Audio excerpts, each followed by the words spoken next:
ว่าได้ยืมบอกให้อาจารย์ทั้งหลายนั่งลงเมื่อทุกเจ้าขึ้นสักเคก็ขอมือที่ก้องเก้ากำนึง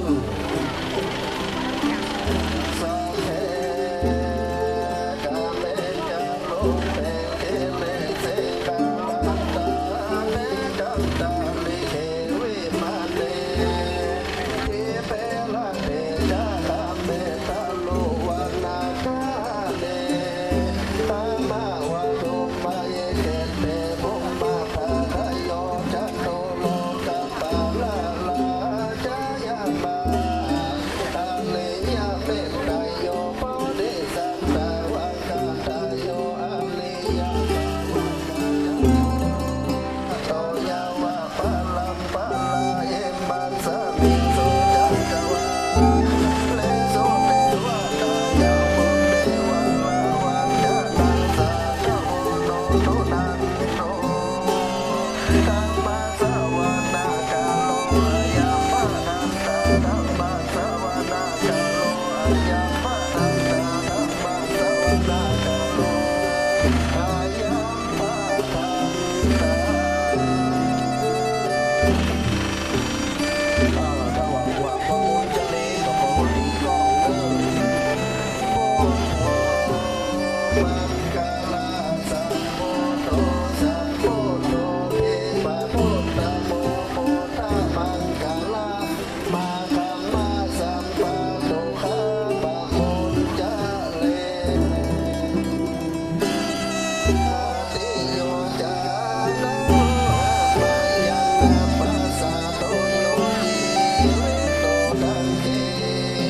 ราสากาเลมันเจอุปาโมโตติโตนะโมโยอุปาโมโตติโตนะโมโยอุปาโมโตมะเอมหาเทโลอาวะมหา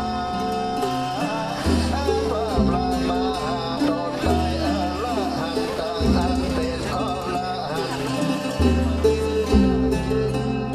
ตาหันตังไว้ศาสนาไว้มาผลตาละได้กาตมากาตามเป็นตานาเห็นเจ้าทุกตนเห็นงานตนนาช่วยปันทุกเมืองเพื่อเรื่องในศาสนา โอราตาตาตาตา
ประวัติพระอุปคุตมหาเถระ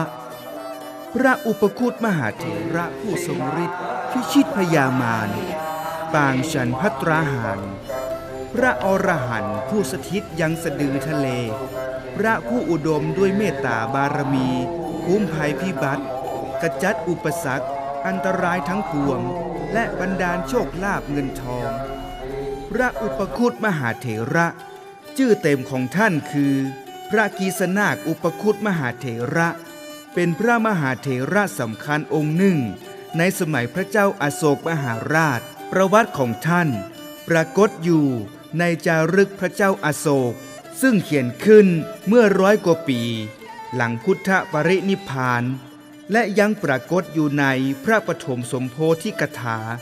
ซึ่งเป็นพระนิพนธ์กรมสมเด็จพระมหานุชิตชิโนรสโดยอยู่ปริจจเฉดที่28กล่าวไว้ว่าเมื่อพระอุปคุตบวชแล้วท่านได้เจริญวิปัสสนาญาณโดยลำดับจนสำเร็จเป็นพระอรหันต์ขีณาสพสำเร็จอภิญญาณต่างๆจนสามารถแสดงอภินิหารเป็นที่เล่าลือจนทุกวันนี้ท่านอยู่ประจำที่กุฏิแก้วในสะดือทะเลเมื่อมีเหตุเพศภัยเกิดขึ้นในพระศาสนาหรือมีผู้นิมนต์ท่านก็จะขึ้นมาช่วยเหลือด้วยความเต็มใจเสมอครั้งหนึ่งท่านเคยปราบพญามารที่เข้ามาก่อความวุ่นวายในพิธีฉลองสมโภชพระสถูปเจดีย์บรรจุพระบรมสารีริกธาตุในสมัยพระเจ้าอโศกมหาราชประมาณพุทธศตวรรษที่2หลังพุทธปรินิพพานพระมหาอุปคุตมหาเถระปางฉันภัตราหารนี้เป็นปางที่พระอุปคุตมหาเถระแง่หน้ายุดพระอาทิตย์เพื่อฉันภัตราหารแสดงออกถึงความอุดมสมบูรณ์มีกลิ่นมีใจ และความยิ่งใหญ่ของท่านแม้แต่พระอาทิตย์บอกว่าจะใหญ่แค่ไหนก็ต้องยุดด้วยอานุภาพของท่านเฮาจึงสร้างพระอุปคุตมหาเถระปางฉันภัตราหารนี้ไว้บูชาเพื่อความเป็นสิริมงคลสำหรับท่านผู้ทำจิตใจให้นอบน้อมบูชาสักการะพระอุปคุตมหาเถระเมื่อจะทำการสิ่งใดบอกว่าจะมีปัญหามากแค่ไหนก็สำเร็จทุกประการพระอุปคุตมหาเถระเป็นพระอรหันตสาวกที่ทรงมหิทธานุภาพสมัยหลังพุทธกาลร่วมยุคสมัยกับพระเจ้าอโศกมหาราช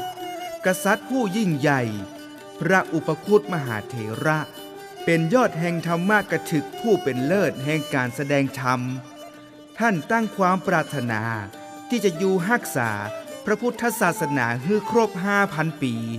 ปกป้องคุ้มกันปราบมารและอุปัตถวะอันตรายทั้งหลายผู้ใดปรารถนาความเจริญทั้งทางโลกและทางธรรมจงนอบน้อมบูชาต่อพระอุปคุตมหาเถระเป็นสังฆานุสติและช่วยเหลือสรรพสัตว์ทั้งหลายเพื่ออยู่ร่วมกันอย่างผาสุกอีกทั้งช่วยพิทักษ์รักษาพระพุทธศาสนาให้เจริญรุ่งเรืองสืบไป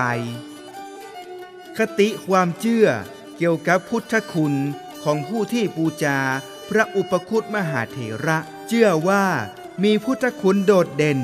ด้านเมตตาบารมีโชคลาภคุ้มกันภัยพิบัติขจัดอุปสรรคพยันตรายทั้งปวงวัดศรีบุญเรืองตำบลดอยหลานอำเภอเมืองจังหวัดเชียงรายจึงได้สร้างพระอุปคุตมหาเถระปางฉันภัตราหารไว้ให้ลูกศิษย์ได้เจ้าไปบูชาเพื่อความเป็นสิริมงคลซึ่งการบูชาพระอุปคุตมหาเถระนี้มีความหมายเป็นสองนัยยะคือ 1. พระอุปคุตมหาเถระท่านเป็นพระอรหันต์ผู้มีฤทธิ์ปราบมารจึงช่วยปกป้องคุ้มครองให้ผู้ที่บูชาห่างไกลจากภัยอันตรายต่างๆ 2. คือท่านจำศีลอยู่ในน้ำจึงช่วยให้ผู้บูชาอยู่เย็นเป็นสุขบ่มีเรื่องเดือดร้อนฮ้อนใจ ดังนั้นทางวัดศรีบุญเรืองโดยพระอาจารย์ประชาอภินนันโทจึงตระหนักถึงข้อนี้เป็นสำคัญจึงได้สร้างพระอุปคุตปางฉันภัตราหารทำจากหินในน้ำและได้หินจากน้ำโขงอันไหลผ่านหลายประเทศหลายชนเผ่าพันธุ์มารวมกันลงเอาตรงตี้สามเหลี่ยมทองคำมีตึงทองมีตึงคำอำเภอเจียงแสนซึ่งล้วนแต่ชื่อเป็นมงคลจนมาสถิตที่วัดศรีบุญเรืองเพื่อให้ผู้ที่ได้กราบไหว้บูชาไว้ติดตัวมีความสงบร่มเย็นอานิสงส์การบูชาพระอุปคุตมหาเถระผู้ที่บูชาสักการะจะมีความเป็นสิริมงคลจุ่มเย็นป้องกันภัยพิบัติและแคล้วคลาดจากภัยอันตรายต่างๆและอุบัติเหตุทั้งหลายเป็นผู้ชนะมารและศัตรูที่จะมาปองร้ายเฮาตึง10 ทิศเป็นผู้มีอำนาจวาสนาดีบ่มีใครข่มเหงรังแกเป็นที่เคารพนับถือและเกรงกลัวของคนทั้งหลายเป็นผู้กินบ่หมดมีโชคลาภอยู่ตลอดเวลาเหมือนพระอุปคุตมหาเถระปางฉันภัตราหารการตั้งปูจานิยมการตั้งปูจาบนฐานรองรับอยู่กลางภาชนะใส่น้ำเป็นการจำลองคล้ายกับท่านจำพรรษาอยู่ในมหาสมุทรสะดือทะเลแล้วใจดอกมะลิหรือดอกบัวลอยในน้ำบูชาสักการะถวายน้ำผึ้งและน้ำเปล่าวันละ1 แก้วถวายข้าวกล้วยผลไม้ขนมทุกเจ้าหรือทุกวันพระห้ามถวายประเภทสิ่งมีชีวิตฮือใจทูบหอมบูชา3 ดอกหากมีการจัดงานพิธีใดๆฮือจัดโต๊ะพิเศษอัญเชิญพระอุปคุตมหาเถระมาตั้งไว้พร้อมบูชาเครื่องสักการะตลอดงานอย่าฮือไฟดับ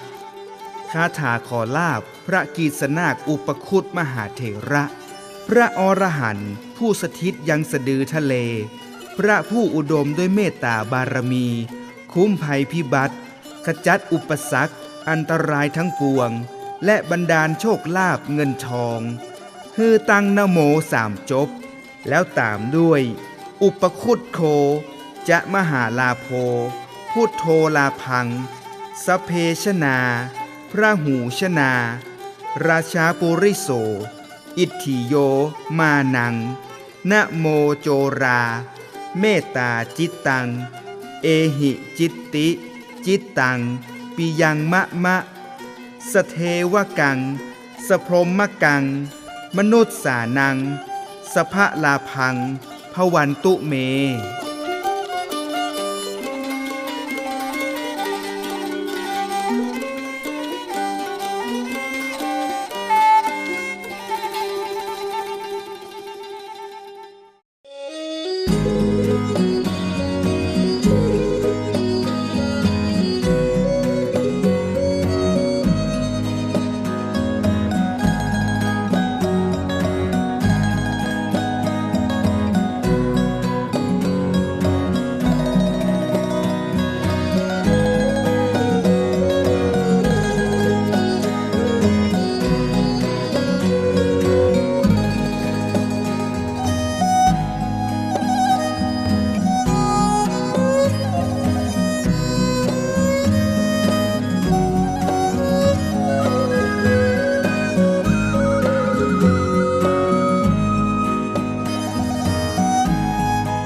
ครับขอเชิญพอดี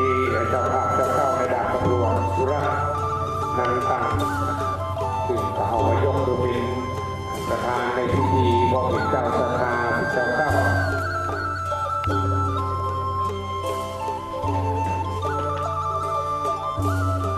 ขณะนี้ได้ชุดเทียนชุดโถรถเทียนน้ำมนต์เป็นที่เรียบร้อยครับประธานประโยชน์ข้างในก็ได้ขอขอบคุณพ่อครับแรกก็จะได้อัญเชิญครูบาอาจารย์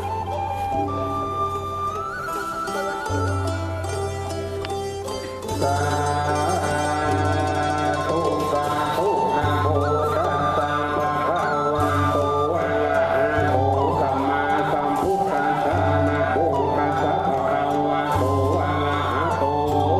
สัมมาสัมพุทธัสสะนะโมตัสสะภะคะวะโตอะระหะโตสัมมาสัมพุทธัสสะเมตัสสะสัพพะโรกัสสมิงมาสัมภาวะเยอาปานิมานะพุทธังนะโตจะปิริยังจาสัพพะทานะเวลาอาสัพพะทางติตังจนานิติโตวาชยาโนวายาวตัสสวิกตปิโตเอตังสติงอธิไทยะธรรมติตังวิหารังอิตมาปิจะอนุมกรรมทีละวาทัสเนนะสัมปันโนกาเมสุทินายะเทพังนามิชาปุอาปะไสยาปุณณมิติกาดัญญาเทปะสุตังอิติปิโสวิเศษอิเศษพุทธมาเมอิมินาพุทธตังโสอิโสตังพุทธปิตินะโมพุทธายะนะโมธรรมายะนะโมสังฆายะสาธุสาธุคุณพระพิธาปะเวทคุณพระมหา ข้าทางเจ้าน้อยนั้นตั้งอยู่ในบ้านหลวงส่วนดอกน้อยคำโซเลสังเกตด้วยอังโยเลสังข้าเจ้าเด่นลีและพระผู้ดีสีเสนอันจองย้อนจองต้องสมมาจองต้องจองน้อยน้อยดังพระข้าเจ้ายอดซอยและดอยน้องเสียงแสนสิบตังล่วงงานกูดาวดังพระข้าเจ้าเป็นแผ่นสังอยู่ในเมืองม่านสังพระบาทหาเมืองงามสาเมืองลาวเปิดบ้านเปิดเวทตั้งอยู่ในเขตเมืองมนนครพนมพระปฐมเจดีย์สาลีสองห้าพระบาทพระแก่นจันทร์พระเศษดังพระมณีสาลีดอกดาวพระบาทเจ้าที่หอยที่จอมดอยพระบาทตากบาบนจันฟ้าพระธาตุเกศแก้วจุฬามานิตั้งพระเจ้านอนปากเกศที่พระธาตุเจ้าดอกตีที่เมืองพระนอนพระธาตุเจ้าจอมนอนและเขาน้อยพระธาตุนอนไฮซอยและพระบาทนาน้อยดำและย่ำปีพระบาทที่โลกโจทเพียงขาดอาพระบาทจ้าอาภาดังนาพระธาตุเจ้าจอมรุ่งเจียงตู่ปูเจพระนอนแม่ปูคาพระนอนโสบาทและพระธาตุนาพวกเรื่องถึงแสนไทยพระสารธาตุสลีดอนใจพระบาทนาพระธาตุเจ้าดวงใดใดอันมีในเมืองงามบนและเมืองงามตรงดวงปูตัวจุมปูนาวิมี84,000ลำบูกาตาลักขอบูชาบริเศษสะดอและพระบาทและไม้สาลีมหาโพธิ์เจ้าจุโตอายุนนอันทะปานาตั้งไว้ในสันทานาตินีเป็นเก้าและในเวียงนอกเวียงบางนอกข้อนิโคป่าไม้ดอกดอยอันเป็นนาเดือนก้าองศาเปิดกาวัดสิงกาและแท้แก้วมาลังการรักมหารักษา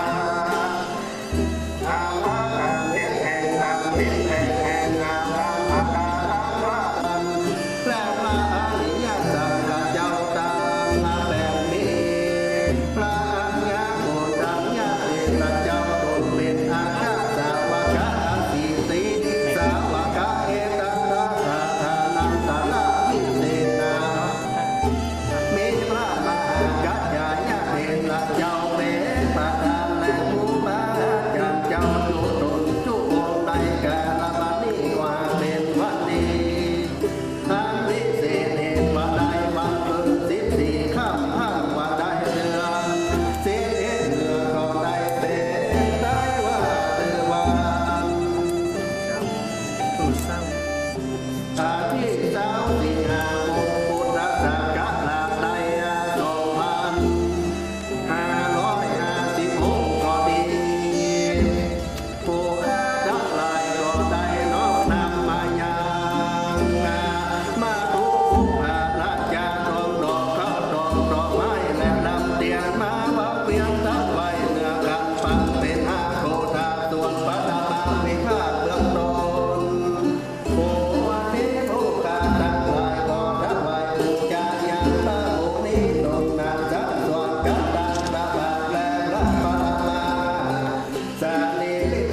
อุปคุตโคจะมหาลาโภพุทโธลาพัง